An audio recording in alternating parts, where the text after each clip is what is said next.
অবশ্যই যোগ্য চাকরি প্রার্থীরা যেভাবে মানে কষ্ট করে পরীক্ষা দিয়ে তারা চাকরিটা অর্জন করেছে তাদের একদম স্বপদে পুনর্বহাল এবং সসম্মানে চাকরিতে ফেরত, এটাই হচ্ছে আমাদের এক এবং একমাত্র দাবি। এবং এটা যেন একদম স্বচ্ছভাবে সঠিকভাবে আমরা এই বিচারটা পাই, এটাই একমাত্র দাবি, আর কিচ্ছু না। তার জন্য যে প্রসিডিওর যা কিছু স্বচ্ছভাবে করা দরকার, ওএমআর পাবলিশ থেকে শুরু করে বাকি সমস্ত রকম যে সমস্ত ভ্যালিড যা প্রসিডিওর আছে সেই প্রসিডিওরে করা উচিত।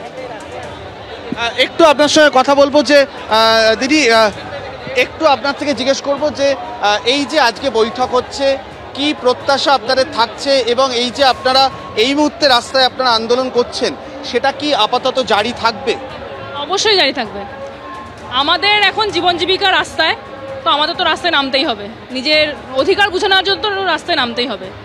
আমরা প্রত্যেকটা ধাপ আজকে পেরিয়ে এই জায়গায় এসেছি, পরীক্ষা পদ্ধতি থেকে শুরু করে ভেরিফিকেশান শুরু করে ইন্টারভিউ থেকে শুরু করে সমস্ত কিছু।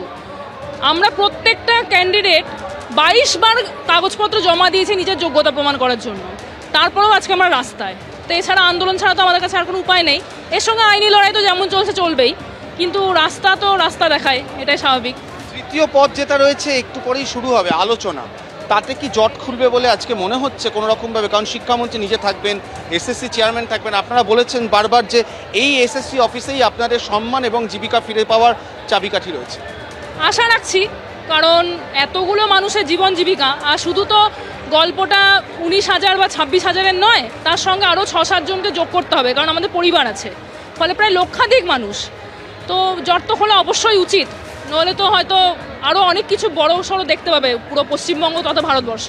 কারণ আমাদের তো আর কিছু হারানোর নেই, আমরা তো এবার মানে একদম শেষ সীমায় চলে এসেছি। তো এবার তো জট খোলা অবশ্যই উচিত, নইলে তো সব শেষ হয়ে যাবে। দেখো, মিশ্র প্রতিক্রিয়া পাওয়া যাচ্ছে চাকরি হারাদার থেকে। কেউ কেউ আশা রাখছেন যে হয়তো আজকের এই বৈঠক থেকে কোনো না কোনো ক্ষীণ হলেও কোনো একটা আশার আলো দেখা যেতে পারে।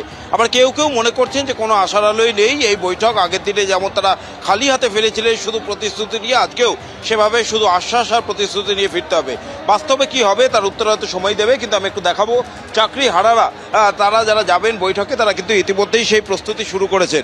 কিছুক্ষণ আগেই কৃষ্ণেন্দু বলছিল যে তারা চেয়েছিলেন 13 জন তাদের প্রতিনিধি যাবেন, কিন্তু বিকাশ ভবনের তরফ থেকে 8 জন কিংবা 10 জনের একটি প্রতিনিধি দলকে অনুমোদন দেওয়া হচ্ছে। কারা কারা যাবেন এবং মূলত কোন কোন বিষয়ে আলোচনা হবেন সেইগুলোই শেষ মুহূর্তে তাদের যারা সহযোদ্ধা রয়েছে, সহকর্মী রয়েছে, তাদের সঙ্গে আলোচনা করে নিচ্ছেন এই চাকরিহারা শিক্ষক শিক্ষিকা এবং অশিক্ষক কর্মীরা।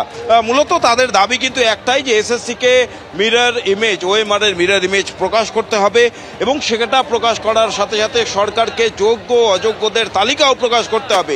এবং সেই দুটি পেলেই তাহলেই তারা সুপ্রিম কোর্টে রিভিউ পিটিশনের জন্য যেতে পারবেন, এবং সেই ক্ষেত্রে তাদের চাকরি ফেরত পাওয়ার একটা আশা থাকছে বলে মনে করছেন এই চাকরিহারা শিক্ষক শিক্ষিকারা।